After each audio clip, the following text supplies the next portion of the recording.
guys. Today we're going to be doing a line study and we're going to be adding some bats as well. So what you're going to be needing first is a pencil. We're going to start by drawing our bats first.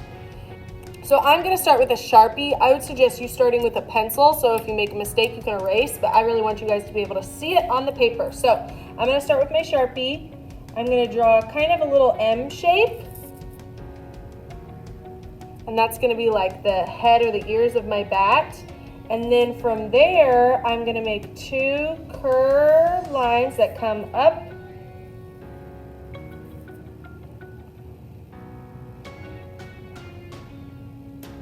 And then I'm going to make those curved lines come out and down.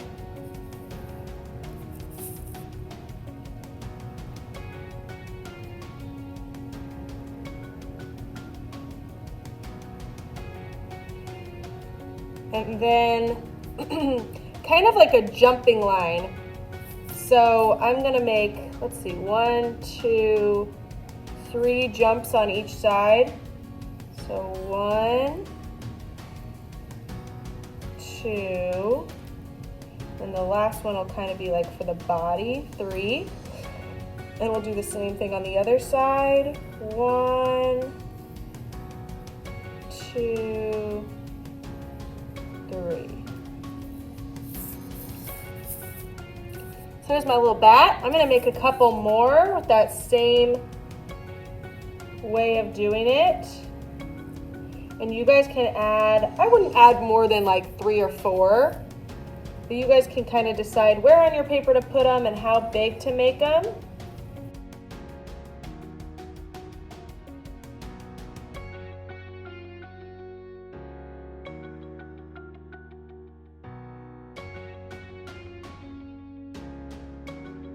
Okay, so I've drawn about 3 bats.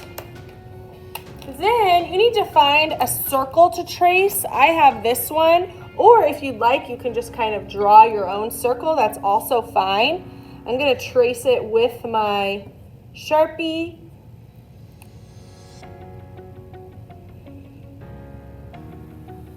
You guys can trace it with your pencil or your Sharpie, it's up to you. But you are going to have to go over all your pencil lines with your Sharpie when you're done. So just kind of up to you what you'd rather do. So that's gonna kind of be the moon. Now remember guys, you guys are watching this at home, so of course pause this if you need more time to do any of these steps. I'm going kind of fast, but if you guys need to pause it at any point, feel free. Then what you need to do is find something straight. You can use a ruler, you can use another piece of paper, you can use, I'd be iffy about using a book because you don't want to get marker on it, but you can use a book, you can use a box, you can use a binder or anything that's just straight that you can draw a line along. And what you're going to do is just draw lines across your paper.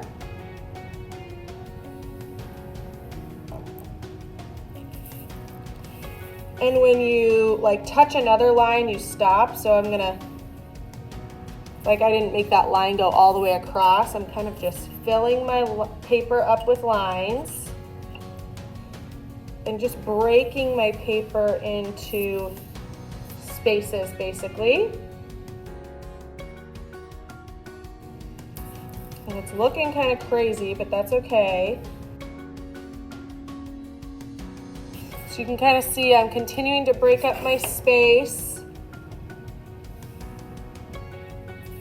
into smaller and smaller shapes.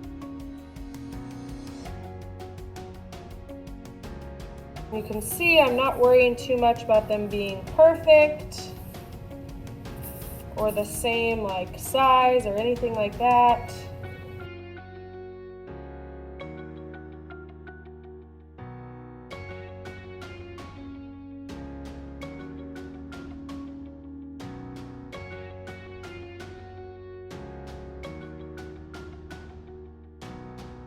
I think that's looking pretty good. So now what I want to do is I want to color in my bats because I want those to be solid black. I'm going to use a bigger Sharpie for that. You can use your Sharpie if you have one, or you can use a black marker.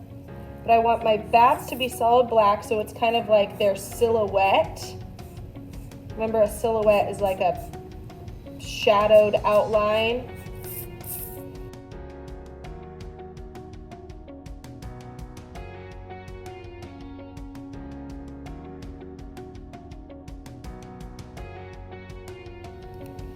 All right, so there is my bats, and that kind of makes my paper make a little bit more sense to me. So now I just have like my bats and then my background. So this is supposed to be like our moon, and then this is kind of supposed to be our background, or it could even be the sun, but since the bats are out, it should probably be the moon. So you can do this with paint, even if you have like watercolors and stuff at home. I wouldn't do it with like normal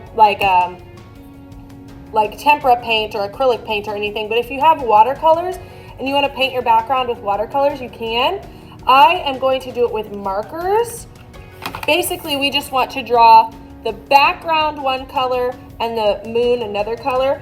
Don't draw your background. I'm going to do mine this kind of like sky blue, light bluish color.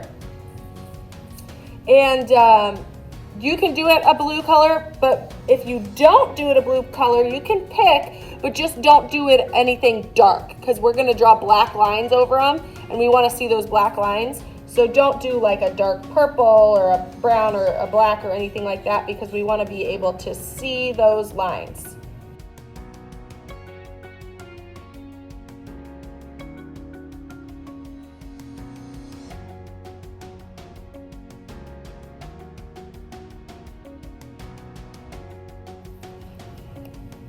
All right, so I have colored my background. Now I'm going to color my moon, and I'm going to color mine yellow.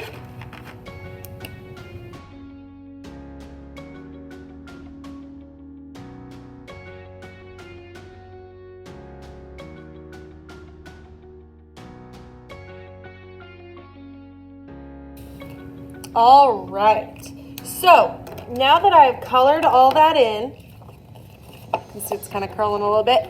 Now that I've colored all that in, I'm going to get a skinny Sharpie for this next step.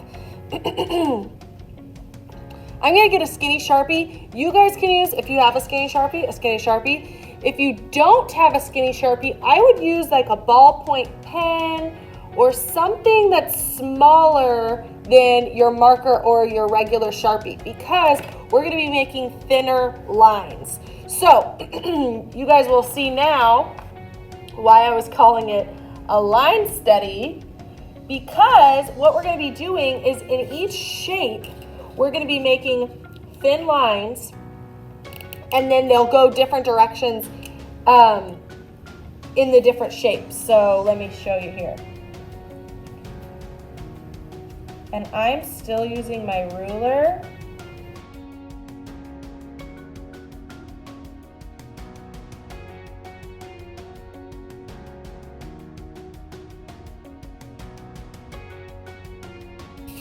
Okay, so there's one, and then maybe in this one below it, my lines will go diagonally all the way across my shape. And you can see I'm trying to place them pretty close together.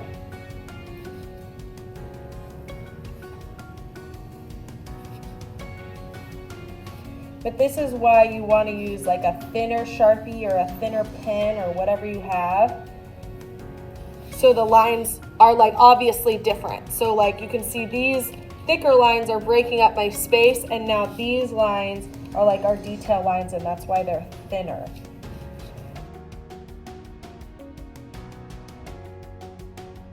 See, it's already looking super cool.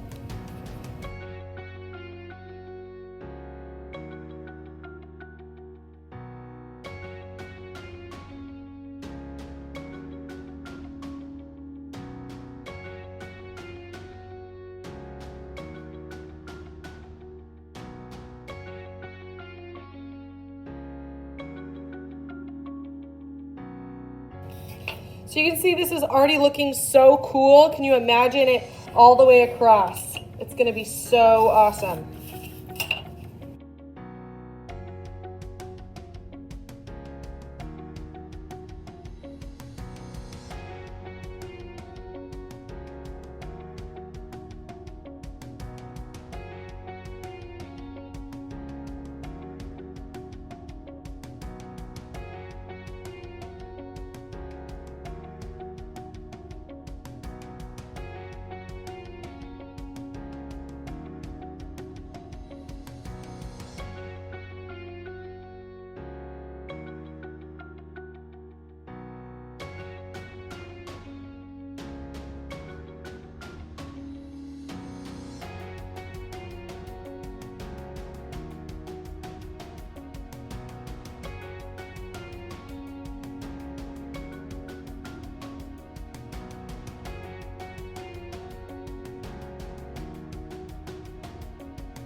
All right, guys, there is my finished bat line study. I think it turned out really, really cool. I'm pretty excited about it. I kind of think it would be fun to do this with even, more different kind of designs and stuff in front of the lines. But I hope you guys have fun doing this. I know it's kind of a longer project, but I think it's definitely worth it. And I am really excited to see how yours comes out.